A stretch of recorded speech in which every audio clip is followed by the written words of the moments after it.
ಹಿಂದೂ ಸಾಮ್ರಾಜ್ಯ ದಿನದ ಸ್ಮರಣಾರ್ಥ ಮುಂಬೈನಿಂದ ಹೊಸ ರೈಲು. ಭಾರತ್ ಗೌರವ್ ವಿಶೇಷ ಪ್ರವಾಸಿ ರೈಲಿನ ಕಾರ್ಯಾಚರಣೆ ಆರಂಭ. ಹೊಸ ರೈಲಿಗೆ ಹಸಿರು ನಿಶಾನೆ ತೋರಿದ ಸಿಎಂ ದೇವೇಂದ್ರ ಫಡ್ನವೀಸ್.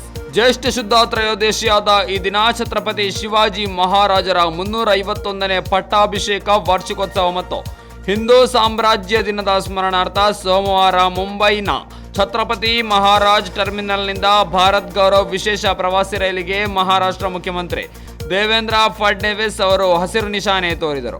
ಹಿಂದೂ ಹೃದಯ ಸಾಮ್ರಾಟ ಶಿವಾಜಿ ಮಹಾರಾಜರ ಜೀವನ ಮತ್ತು ಪರಂಪರೆಗೆ ಸಂಬಂಧಿಸಿದ ಹಲವಾರು ಐತಿಹಾಸಿಕ ಸ್ಥಳಗಳಿಗೆ ಪ್ರಯಾಣ ಬೆಳೆಸುವ ಸಲುವಾಗಿ ಈ ರೈಲು 710 ಪ್ರಯಾಣಿಕರನ್ನು ಹೊತ್ತೊಯ್ದಿದೆ. ಇನ್ನು ಇದೇ ವೇಳೆ ಮಾತನಾಡಿದ ರೈಲ್ವೆಯ ಮುಖ್ಯ ಸಾರ್ವಜನಿಕ ಸಂಪರ್ಕ ಅಧಿಕಾರಿ ಡಾಕ್ಟರ್ ಸ್ವಪ್ನಿಲ್ ಡಿ ನೀಲಾ ಅವರು, ಛತ್ರಪತಿ ಶಿವಾಜಿ ಮಹಾರಾಜ್ ಭಾರತ್ ಗೌರವ್ ರೈಲು ಇಂದು ಛತ್ರಪತಿ ಶಿವಾಜಿ ಮಹಾರಾಜ್ ಟರ್ಮಿನಲ್ನಿಂದ ಪ್ರಾರಂಭವಾಗುತ್ತಿದೆ. ಇದು ಹೆಮ್ಮೆಯ ವಿಷಯವಾಗಿದೆ ಮತ್ತು ಅದೇ ಸಮಯದಲ್ಲಿ ಇಂದು ಛತ್ರಪತಿ ಶಿವಾಜಿ ಮಹಾರಾಜರ ಪಟ್ಟಾಭಿಷೇಕದ 351ನೇ ಉತ್ಸವವಾಗಿರುವುದು ಸಹ ಮುಖ್ಯವಾಗಿದೆ ಎಂದರು.